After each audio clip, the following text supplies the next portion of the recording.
अस्सलाम वालेकुम। जंग अजीम दोयम के इख्तिताम पर जर्मन फौज को फ्रांस खाली करने का हुक्म मिला तो जर्मन कमांडर ने अफसरान को जमा करके कहा कि हम नाज़ी जंग हार चुके हैं, फ्रांस हमारे हाथ से निकल रहा है। हो सकता है कि अगले 50 वर्षों तक हमें दोबारा फ्रांस में दाखिल होने की इजाज़त भी न मिले। इसलिए मेरा हुक्म है कि पेरिस के अजायब घरों और सकाफत से माला माल हुनरकदों से जो कुछ समेट सकते हो समेट लो। मैं चाहता हूं कि जब फ्रांसीसी इस शहर का इक़्तिदार संभालें तो इन्हें जले हुए पेरिस के सिवा कुछ ना मिले। जनरल का हुक्म मिलते ही सब ऑफिसर अजायब घरों पर टूट पड़े और अरबों डॉलर के नवादरात उठा लिए। इनमें बेशकीमती नवादरात मौजूद थे। जब अजायब घर खाली हो गए तो जनरल ने सब नवादरात एक ट्रेन पर रखवाए और ट्रेन को जर्मनी ले जाने का हुक्म दिया। ट्रेन रवाना तो हो गई, लेकिन शहर से बाहर निकलते ही इसका इंजन खराब हो गया। इंजीनियर आए, इंजन ठीक किया और ट्रेन फिर से रवाना हो गई।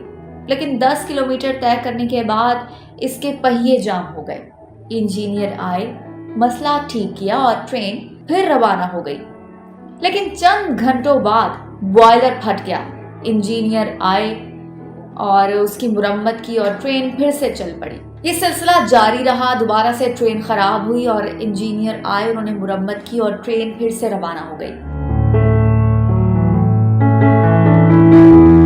ट्रेन खराब होती रही। जर्मन इंजीनियर इसे ठीक करते रहे, यहाँ तक कि फ्रांस का इक़्तिदार फ्रांसीसियों ने संभाल लिया और ट्रेन अभी तक फ्रांस की हदूद में ही रही। ट्रेन के ड्राइवर को पैगाम मिला कि बहुत शुक्रिया, पर अब ट्रेन जर्मनी नहीं वापस पेरिस आएगी। ड्राइवर ने खुशी से मुक्के हवा में लहराए और वापस पेरिस रवाना हो गया। जब वो पेरिस पहुंचा तो फ्रांस की सारी लीडरशिप इसके इस्तकबाल के लिए खड़ी थी। ड्राइवर पर फूलों की पत्तियां फेंकी गईं और इसे माइक पकड़ा दिया गया। ड्राइवर बोला, जर्मन गधों ने नवादरात तो ट्रेन में भर लिए, लेकिन ये बात भूल गए थे कि ड्राइवर फ्रांसीसी है और अगर ड्राइवर ना चाहे तो गाड़ी कभी मंजिल पर नहीं पहुंचा करती। इस वाक़े पर हॉलीवुड ने 24 सितंबर 1964 में एक ड्राइवर को खिराज अकीदत पेश करने के लिए द ट्रेन फिल्म भी बनाई, जिसकी प्रोडक्शन पर $6 मिलियन खर्च आया। तो दोस्तों, अगर हम अपने मुल्क की तारीख पर नजर डालें तो ये भी दी ट्रेन की स्टोरी से कम नहीं। कभी इंजन फेल हो जाता है, कभी पहिया जाम हो जाता है, कभी कुछ खराब हो जाता है, तो कभी बॉयलर फट जाता है। पहले दिन से अब तक बहरान ही बहरान है।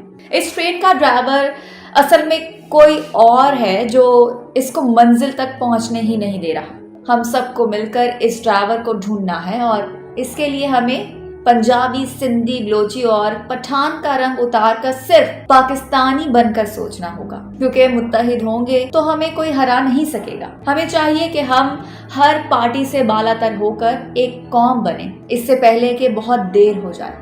दुआ है अल्लाह करीम इस अर्ज़ पाक को हमेशा कायम और दायम रखे और दुश्मनों की साजिशों को नाकाम बनाए। आमीन।